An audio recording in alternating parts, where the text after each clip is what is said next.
Good afternoon, Butte. It's me again, and we've got another special guest today. This is Caponi, and she works at NCAT through some very special capacities there.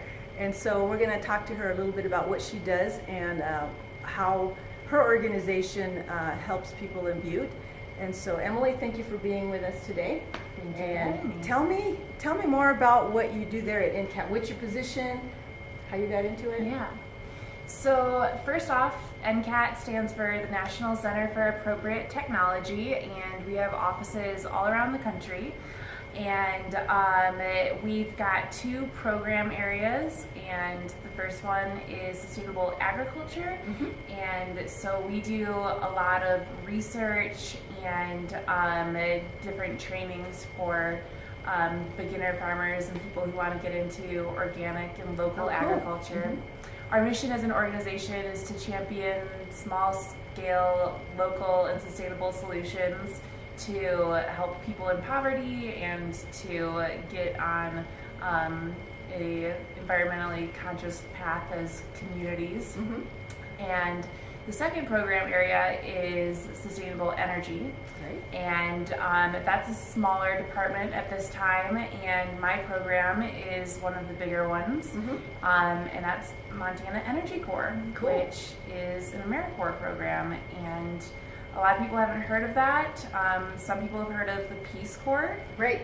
And AmeriCorps is the domestic version of Peace Corps, so people from across the country can serve in communities across the country, likewise in various focus areas. And that could be anything from veteran services and healthy futures to what ours is environmental stewardship. And because we're Energy Corps, we're energy focused, and we provide education on energy efficiency and renewable energies. And we have members all throughout the state. That's what they're called. They're not volunteers, they are service members. I like to think of it similar as military service. You're giving to something bigger than yourself for a year. They enroll in our program and work on really awesome programs around community energy planning and getting into schools and teaching kids about this concept of energy, which can be kind of abstract, but it's really, really important because everything we do involves energy and it has an impact on our planet. And I saw too that they also do projects that involve, I think I saw one where they went into, I want to say it was some kind of school, and they changed out all the LED, or all the LED, the light, they changed the fixtures to make them more energy efficient. And so they work with different entities to do that too? Yes. We do what we call weatherization, and traditionally that just means making a home better able to deal with the elements more efficiently. So in warmer places, that means making them cooler, and here, because of our winters, that means making them warmer and better able to hold better insulated. Yeah. And we also include lighting and using water efficiently, because those have a big impact on homes' energy use. And there are a lot of people who have really high energy bills that they don't know the reason why, and a lot of times it's because of their homes and how they use the appliances. And energy is something you have to pay that bill, and the energy company. That's really tough, especially in the winter for some people. Exactly. Yeah. Awesome. So what are some organizations that you partner with in your capacity here in Butte? I know that like AmeriCorps volunteers with Habitat for Humanity. What are some other local organizations that that your organization kind of partners with to complete your mission? Yes. Our big partner right now is Butte Action Inc., which has a lot of programs, but they also administer the Low Income Energy Assistance Program, and that helps people who are maybe behind on their energy bills or going to get cut off to get funds from the state to pay those and help them to get a little closer to where they're manageable. Right. And so we're helping them to increase applications to that program because a lot of people that are eligible don't utilize it. And with that program, there's also weatherization. So they do full-scale weatherization and insulate homes. Oh, cool. And can measure the energy efficiency of a home using blower door tests, which just try to seal the entries to the home and then test how much air is coming out. So it's really, really cool. And a lot of our AmeriCorps members are passionate about making homes and buildings more energy efficient. So it's a great experience for them. And then other community partners, we partner with the food bank and just try to get volunteer opportunities and also to do a lot of outreach for our programs through the food bank and the job services recently. Awesome. That's really cool to hear. Yeah. So the whole idea of going green can be very intimidating to some people because they think, well, I got to put solar panels on my house and those are expensive. And for them, it's all, maybe they think it's always on a larger scale. They got to buy a hybrid car and this and that. But what are some really small steps that you can start taking, that the average person can take to start going green, like starting with their house, for instance? Yeah. I'm just using their appliances more consciously and unplugging them. I unplug my lamps and my blender when I'm not using them.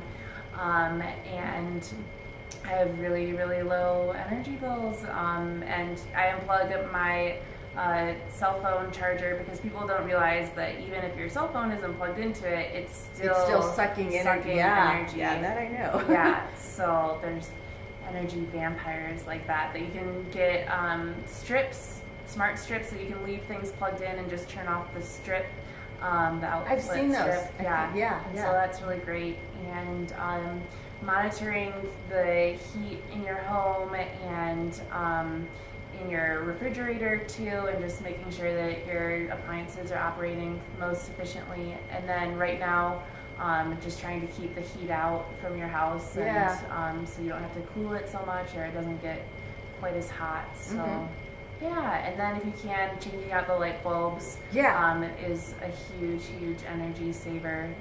So that's, we were at the Big Sky Senior Living Center and we changed out their light bulbs, and they use them constantly, and they're going to pay off the light bulbs in 9 months and then save $40,000 a year. So on the residential side, if you just change out your light bulbs, they'll pay for themselves within a year or a year and a half, and then your energy bill will be, a couple, $20 lower every and year. they last longer too. Those bulbs last longer. I've noticed because we did that at our house. We switched everything out, and they do last longer. Exactly. So it's just kind of a better alternative to do that. So Yes. awesome. So there are ways that you can do that. And I know that sometimes the power company will send you some tips like wrap your water heater, take shorter showers, which some people don't like to do, but keep it down, and that also helps your power bill a little bit.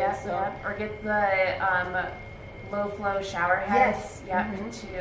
They still have really strong pressure. They just use less gallons per minute. So anything below 2 gallons per minute is what. And if you have old toilets with the huge tanks, you can get some that are smaller. We switched out our toilet flusher system with one of those low and high flow.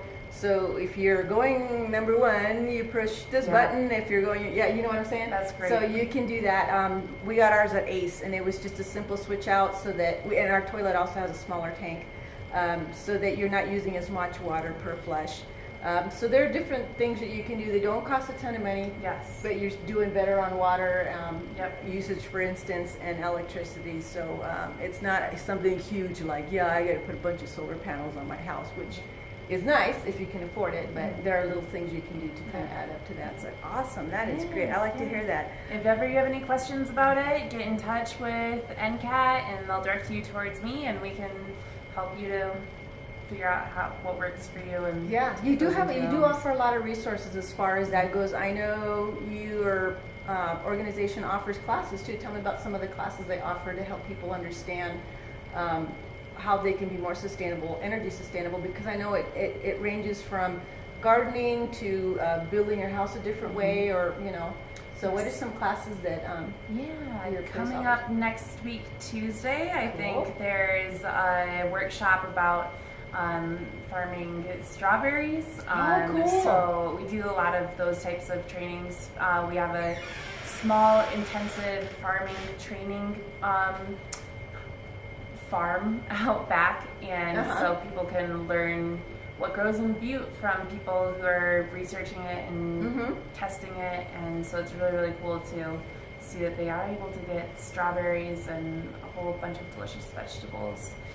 And then as far as trainings for energy goes, we sometimes have home energy rater trainings, which is more technical, so that professionals can learn how to go into buildings and assess how energy efficient they are. And then AmeriCorps members are encouraged to get professional experience by developing their own curriculum. And so right now, with how hot it is, we've been doing a lot of classes for solar ovens with Girl Scout troops and the YMCA summer camp, and so it's pretty neat. And they also talk about renewable energy in Montana and the resources that there are for that. So awesome. Good educational opportunities for people all around who want to know, because it is important. Our resources,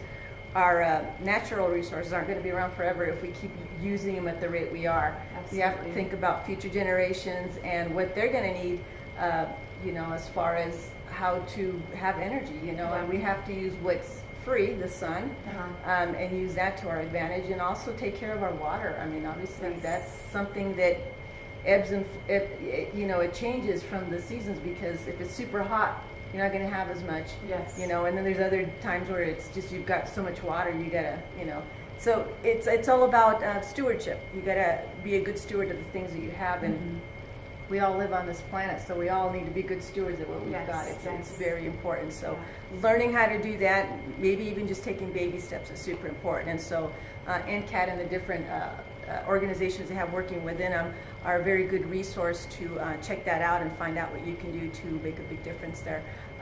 Another thing that I wanted to address with you, and it's something that I've looked at, it's something that's always been an interest for me for a long time, because I am a big architecture and construction are kind of one of my hobbies, if you want to call it that. I'm very interested in that sort of thing. And in talking about that, there's been an interest in green collar jobs. They call it green collar jobs. From what I understand, the term actually first came up in 1999. A guy wrote a book called Green Collar Jobs or something like that. And so can you talk a little bit about what a green collar job is, and why maybe we should start gearing our sights on that sort of thing? Yes. A green collar job is anything that really contributes to the field of clean and renewable energy. And so that could be anything from building more energy efficient buildings and becoming really a green architect to working on solar installations and also the wind farm industry. But then also just working for nonprofits and government agencies, anybody who promotes green energy and is trying to get communities to understand it, that's also considered green jobs training. And so it's really important because we're hugely dependent on the planet, and these issues are gonna keep coming up and become more and more important as the earth keeps changing and having to adjust to our impacts on it. And also green collar jobs, I mean, you can put green in front of any job title right now, and it becomes a green collar job. And so it also adds an element of challenge to it to put that lens on it and try to figure out how you're going to be part of the solution to these inefficient uses or outdated technologies that we currently. So it's about it's about adaptability, because Yes. we think, like for instance, my son, he's a mechanic. So everybody's thinking, well, at some point we're going to start going completely hybrid. So, you know, somebody in his position might think, oh man, I'm going to be out of a job. But not really, because I know like at the Highlands College, they're starting to teach them hybrid technologies in cars so they can learn how to work on those. Absolutely. And so if you're in a position where you think, well, my job is going to be outmoded by these new green technologies, you have to ask yourself, how can I adapt my position? Yeah. How can I get a little bit more education in what I'm doing so that I can work on these new technologies that are coming up? So it's more about adapting Yes. to the coming future instead of completely taking yourself out of the equation and saying, okay, I'm out of a job, you know. And I think that in a way has developed kind of an us versus them mentality of, Yes. see, I work this particular job and it's not green. Well, I guess that means I'm out of it and I'm going to lose my job, I'm going to lose everything, and then they start losing hope. But really, it should be more, how can I position myself with the knowledge I already have to be in a green collar position? So like you said, a green architect. So if you're an architect now, you can get a little bit more education on how to build a LEED certified home or a LEED certified business. If you work, for instance, if you work on cars, you can learn how to work on hybrids and things like that. So it is And about, that's where it's coming from, especially because those people have so many valuable skills. Oh, yeah. And the green job industry is just emerging. So really it is about transitioning to that just mindset where you're learning and coming up with questions that you can work on and find answers for. yes, just keeping that open mind of, you know, I can probably get into that if I really wanted to make that effort. And that's a good point about the us versus them. It's not about that at all. It's Yes. probably, well, them, they were us, but they just took that extra step to work we're on. all in the same boat. We're all on this planet. We're all on the same planet. We all need to work together. We can't have that mentality of us versus them in anything, because it's, you know, where else unless you are planning to go to Mars, which I think is still a few years off, you're still going to have to work and be a good steward of this planet. So and that's in any capacity that you have, any job that you have, you can adapt, I think, to work with that stewardship. So I think that's pretty cool. A great message. Yeah. All right. Well, yeah, it's super important stuff. And, you know, you can get a hold of Emily at NCAT and ask her about some of the resources that you can use to figure out what your part is in the stewardship of planet Earth.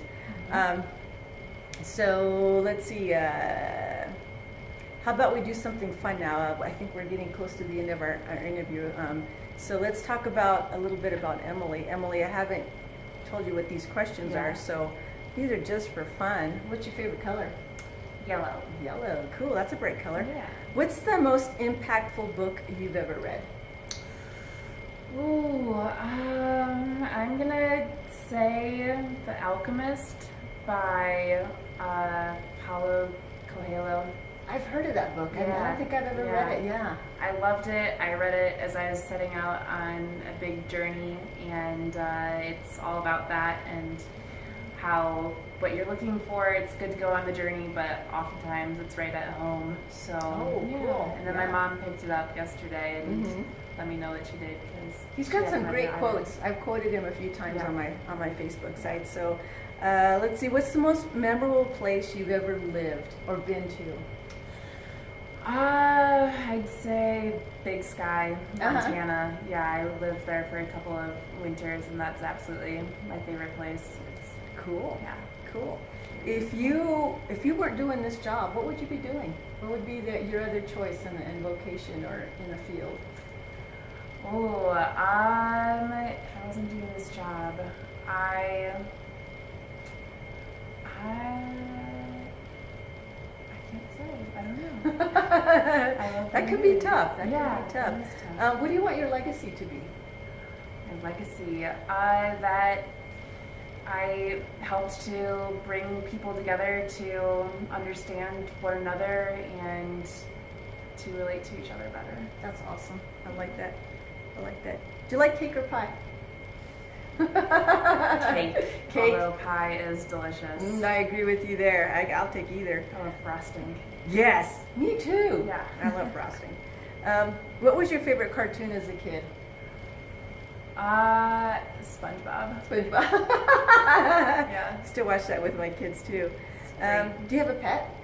I do. I have a dog Uh-huh. that I've just had for 2 months. Aw. Yeah. What kind of dog is it?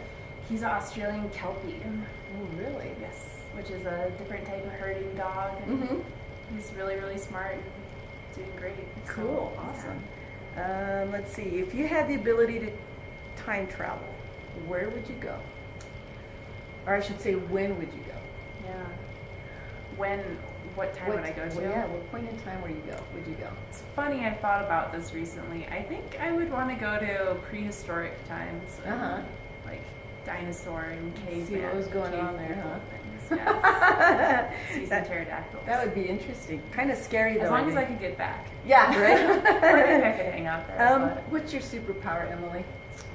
Ooh, the ability to stop time. Mm-hmm.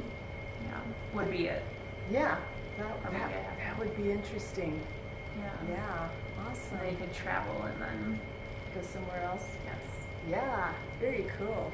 Well, thank you for hanging out with us today. I know Yeah, it's a thank little you so warm in much. here, but thanks for your patience and for giving us some really good information. I will be posting a link along with our video today so that you can see where you can contact Emily and some of the other resources that are connected with NCAT. And yeah, don't be afraid to reach out to them and use them. I mean, that's what they're here for in Butte, to help everybody with those programs. So we do thank you for tuning in with us and listening, and you know, get your fix out there of the beautiful weather before it starts getting super cold. So get out and experience Butte.